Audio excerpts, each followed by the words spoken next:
সাহাবায়ে কেরামরা রাসূলুল্লাহ সাল্লাল্লাহু আলাইহি ওয়াসাল্লামকে কি পরিমাণ ভালোবাসতেন। রাসূলুল্লাহ সাল্লাল্লাহু আলাইহি ওয়াসাল্লামকে সাহাবায়ে কেরামরা ভালোবাসতেন, এর লেভেলটা কি? এই ভালোবাসার লেভেলের দিকে যদি আপনি তাকান তাহলে আপনি অভিভূত হয়ে যাবেন। রাসূলুল্লাহ সাল্লাল্লাহু আলাইহি ওয়াসাল্লামকে ভালোবাসা এক অনন্ত, এরকম কোনো নজির নাই পৃথিবীতে যে মানুষ মানুষকে এরকমভাবে ভালোবাসতে পারে। এরকম এমন কোনো নজির নাই। সেটা কি যুদ্ধের ময়দানে, কি যুদ্ধের বাইরে। আপনি বলেন তো, আপনাদের বয়সী যারা আছে তাদের কথা একবার চিন্তা করে দেখেন। একজন ইয়াংম্যানের নাম, তার নাম হচ্ছে রবিয়া, তার নাম হচ্ছে কাব ইবনে রবিয়া। কাব ইবনে রবিয়া, তার বয়স আমি জানি না 20, 21, 22। কাব ইবনে রবিয়া রাদিয়াল্লাহু তাআলা আনহু রাসূলুল্লাহ সাল্লাল্লাহু আলাইহি ওয়াসাল্লাম যখন রাতের বেলা ঘুমাতে যেতেন তখন তিনি ঘুমাতেন, কিন্তু রাসূল কখন ঘুম থেকে জেগে উঠেন তিনি এটা জানেন। তিনি এর আগে একটু ঘুম থেকে জেগে উঠতেন, এবং তিনি তার আগে রাসূল সাল্লাল্লাহু আলাইহি ওয়াসাল্লাম যখন ঘুম থেকে ঘুমাতে যেতেন তখন তিনি তার দরজায় বসে থাকতেন। মসজিদে নববীতে থাকতেন তিনি, মসজিদে নববীতে তার বাসা ছিল, মানে ওইখানে মসজিদে থাকতেন। গরিব, যেহেতু গরিব সাহাবী, তিনি রাসূলুল্লাহ সাল্লাল্লাহু আলাইহি ওয়াসাল্লাম ঘুমাতে গেলে, যেহেতু মসজিদের পাশেই তার বাসা, তিনি ঘুমাচ্ছেন, ঘুমের আগে তিনি তাসবিহ পড়তেন, সুবহানাল্লাহ, আলহামদুলিল্লাহ, আল্লাহু আকবার, লা ইলাহা ইল্লাল্লাহ, এরকম তাসবিহ পড়তেন। যখন তাসবিহ আর শোনা যেত না তখন তিনি ঘুমিয়ে পড়তেন। আবার কখন তিনি ঘুম থেকে জেগে উঠবেন, কারণ একটা রুটিন ছিল, ঘুমের একটা রুটিন ছিল। আপনার কয় ঘন্টা ঘুমান বলেন তো? কেউ একজন বলবেন কয় ঘন্টা ঘুমান? হ্যাঁ, কয় ঘন্টা? 5 ঘন্টা, মাশাআল্লাহ। একটু পেছনের দিকে বলেন তো। হ্যাঁ, 6 ঘন্টা। সত্য করে বলেন, ফেরেশতারা কিন্তু লিখতেছে। হ্যাঁ, 7 ঘন্টা, 8 ঘন্টা। আমি চ্যালেঞ্জ করে গেলাম এখানে, আপনার নবী 4 ঘন্টা থেকে 5 ঘন্টার উপর ঘুমান নাই। আমি চ্যালেঞ্জ করে গেলাম এখানে। পৃথিবীর সফল মানুষদের জীবনে আপনি গিয়ে দেখেন যে তারা কয় ঘন্টা ঘুমায়। 8 ঘন্টা ঘুমিয়েছে যারা এই কথা বলতেছে তারা অ্যাবসলিউটলি রং, অ্যাবসলিউটলি রং। 8 ঘন্টা ঘুমাইলে ব্রেন, আপনি যদি ছোটবেলা পুরোটাই ঘুমিয়ে কাটাইলেন, বৃদ্ধবেলাও পুরোটা ঘুমাইয়ে কাটাবেন, এরপরে মধ্যখানের বয়সে 3 ভাগের 1 ভাগ ঘুমাইতেছেন, আর বাকি 3 ভাগের 1 ভাগ টয়লেটে এবং অন্য জায়গায় আছে নাকি? দৈনিক যদি 8 ঘন্টা ঘুমান আর বাকি 8 ঘন্টা তো টয়লেটে, রাস্তাঘাটে। কারণ আপনি যদি ডেইলি কেবল আপনার জুতার ফিতা কতটুকু সময় জুড়ে আপনি এটাকে মানে লাগিয়েছেন, জুতা কয়বার পড়েছেন এবং কয়বার করেছেন, এটা যদি হিসাব করে দেখেন তাহলে জীবনে 10 ভাগের 1 ভাগ সময় কেবল জুতাই পড়ছে। তাহলে বাকি আপনার সময় কই কাজ করার? আপনার সময় কই কাজ করার? এক নাগারে লম্বা সময় ঘুমাতে নাই। ঘুমানোটা কোনো ফিলসফিও না। আপনার নবী তিনি ঘুমাতে গিয়েছেন, সেটা আমি যদি আরবের এখনকার সময়ের কথা বলি, এটা 9টা, 9:30। তিনি যখন ঘুম থেকে উঠেন তখন এটা 1টা, এটা হার্ডলি 2টা, এরপরে কখনোই না। তাহলে ইন বিটুইন কতটুকু সময় বলেন তো? দুপুরবেলা তিনি সেটা কখনো 12টার আগে, কখনো 1টা বা 2টার পরে, তিনি সেখানে 30-40 মিনিটের কাইলুলা করতেন, ব্যাস। তার চেয়ে বেশি কাজ আপনি করতে পারেন, গোটা মানুষ জাতি একত্রিত হলেও তো তার সমান কাজ করতে পারবেন। কিন্তু কিভাবে করেছেন?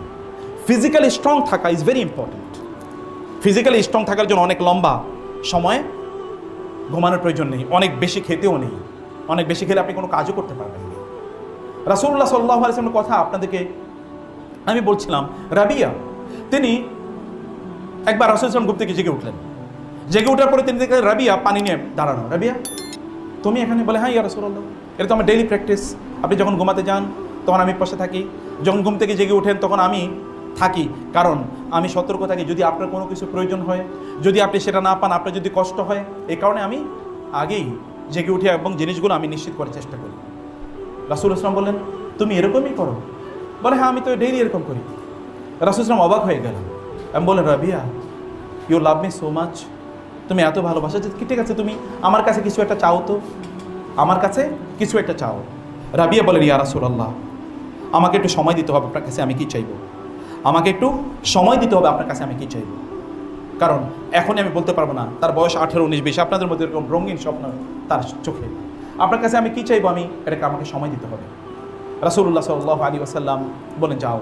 পরের দিন দেখো রবিয়ার সাথে, রবিয়া তুমি তো কিছু চাইলা না। বলেন, ইয়া রাসূলুল্লাহ, আরেকদিন সময় দেন। পরের দিন দেখো তুমি কিছু চাইলে না। ইয়া রাসূলুল্লাহ, আরেকটু সময় দেন। পরের দিন দেখো রবিয়া তুমি কিছুই চাইলে না এখন আমার কাছে। ইয়া রাসূলুল্লাহ, আমি অনেক চিন্তা করেছি আপনার কাছে কি চাওয়া যায়। আমি যখন বুঝলাম আল্লাহর সাথে আপনার মর্যাদার লেভেলটাকে আমি যখন বুঝতে পারলাম, তখন আমি বুঝলাম আপনার কাছে এমন কিছু চাওয়া দরকার যেটা চাইলে আল্লাহ আমাকে দিয়ে দেবেন। সেটা কি? সেটা হলো উরিদু মুরাফাকাতাকা ফিল জান্নাহ, আমি জান্নাতে আপনার সাথে থাকতে চাই। আমি জান্নাতে আপনার সাথে থাকতে চাই। একটু চিন্তা করে দেখেন তো, আপনি হলে কি বলতেন? প্রাইম মিনিস্টার এসে আপনাকে বলছে যে কিছু একটা চাও, বলবেন আমার একটা সচিব বানিয়ে দেন, আমি পুলিশের অফিসার, আমি একটা ব্যবসা করে দেন, আর কিছু ক্যাপিটাল দেন, আমি একটা ব্যবসা করতে চাই, কিছু একটা তো এরকমই কিছু বলার কথা আমাদের। অথবা কেউ কেউ বলতে পারে, যারা বিয়ে পাগলা, বলতে পারে আমি একটা বিয়ে করতে চাই, বউ দেন, কিছু একটা বলবে।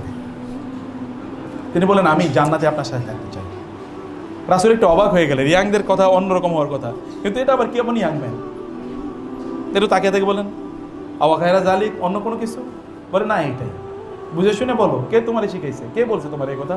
আবু বকর, ওমর, এরকম কেউ বলছে? না না, আমি চিন্তা করে দেখলাম এইটা চাওয়া, এইটা ছাড়া আর চাইব কি? সফলতা কি? এইটাই তো সফলতা।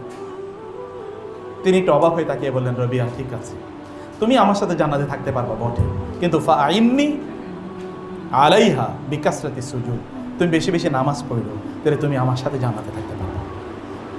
তুমি বেশি বেশি নামাজ আদায় করো, তাহলে তুমি আমার সাথে জান্নাতে থাকতে পারবা। রাসূলুল্লাহ সাল্লাল্লাহু আলাইহি ওয়াসাল্লামকে সাহাবায়ে কেরামের এই যে ভালোবাসার এরকম অসংখ্য নজির, আপনি যদি কেবল এদিকে তাকান তাহলে আপনি তাই অসংখ্যভাবে দেখতে পাবেন। আলী রাদিয়াল্লাহু তাআলা আনহু কে একবার প্রশ্ন করা হলো, লোকেরা বললেন কাইফা কানা হুব্বুকুম লিরাসূলিল্লাহ, আপনার রাসূলকে কেমন ভালোবাসতেন? তিনি বললেন কানা ওয়াল্লাহি আহাব্বু ইলাইনা মিন আমওয়ালিনা ওয়া আওলাদিনা ওয়া আবনাইনা ওয়া উম্মাহাতিনা ওয়া মিনাল মাইল বারিদি আলা সামাই। আল্লাহর কসম, রাসূলুল্লাহ সাল্লাল্লাহু আলাইহি ওয়াসাল্লাম আমাদের কাছে আমাদের নিজেদের জীবন, আমাদের পিতামাতা, আমাদের সন্তান সন্ততি, আমাদের সম্পদ এবং আমাদের সকল অর্জনের চেয়ে, এমনকি প্রচণ্ড তৃষ্ণার দিনে এক ফোঁটা ঠান্ডা পানির চেয়ে অনেক বেশি প্রিয় ছিলেন, অনেক বেশি প্রিয় ছিলেন। তলহা রাদিয়াল্লাহু তাআলা আনহু যখন যুদ্ধের ময়দান, আব্দুর রহমান ইবনে আওফ বদরের যুদ্ধে রাসূলুল্লাহ সাল্লাল্লাহু আলাইহি ওয়াসাল্লামের সামনে গিয়ে তিনি দাঁড়ালেন, কারণ তীর আসছে তার দিকে, উহুদের যুদ্ধে তার সামনে তিনি দাঁড়ালেন এবং তিনি বলেন নাহরি দুনা নাহরাকা ইয়া রাসূলুল্লাহ, রাসূলুল্লাহ তীর যদি এসে পড়ে তাহলে আগে আমার গায়ে এসে পড়বে। তলহা রাদিয়াল্লাহু তাআলা আনহু সেখানে দাঁড়ালেন। তলহা রাদিয়াল্লাহু তাআলা আনহু তিনি পাহাড়ের মতো দাঁড়িয়ে গেলেন, তীর এসে তলহার গায়ে পড়ে কিন্তু রাসূলুল্লাহ সাল্লাল্লাহু আলাইহি ওয়াসাল্লামের গায়ে যেন না পড়ে। তাদের ভালোবাসা রাসূলুল্লাহ সাল্লাল্লাহু আলাইহি ওয়াসাল্লামের জন্য, মানে এরকম অসংখ্য ঘটনায় রাসূলুল্লাহ সাল্লাল্লাহু আলাইহি ওয়াসাল্লামের প্রতি তাদের ভালোবাসার লেভেলটা এরকম ছিল।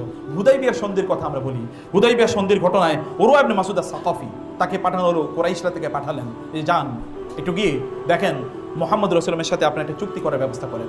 তিনি সেখানে গেলেন, যাওয়ার পরে তিনি রাসূল ইসলাম সেখানে তাকে বুঝালেন, তার অ্যাটিটিউড এবং জেস্চারের মাধ্যমে তিনি তাদেরকে বুঝালেন যে ঠিক আছে, আমরা এখানে যুদ্ধ করতে আসি নাই, আমরা হজ করতে এসেছি, তাদেরকে বলো যে আমাদেরকে ছেড়ে দিতে, আমাদের যেন কোনোভাবে বাধা না দেয়।